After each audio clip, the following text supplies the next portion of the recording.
আজ শেয়ার করবো তোমাদের সাথে সিমের একটা দুর্দান্ত রেসিপি। আর ভালো লাগছে না ওই একঘেয়েমে সবজি খেতে। আমার মতো তোমাদেরও পরিস্থিতি তো? হ্যাঁ, ঠিক ধরেছি।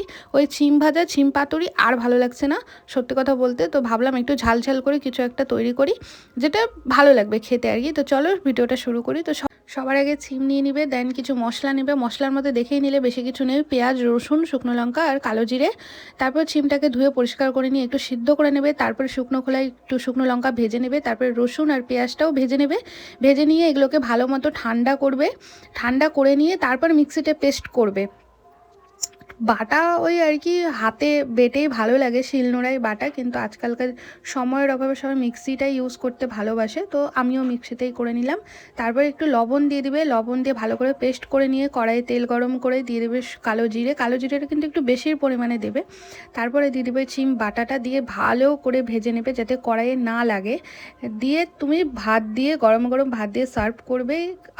আহা, যারা স্পাইসি লাভার তাদের জন্য তো বেস্ট, চুমু।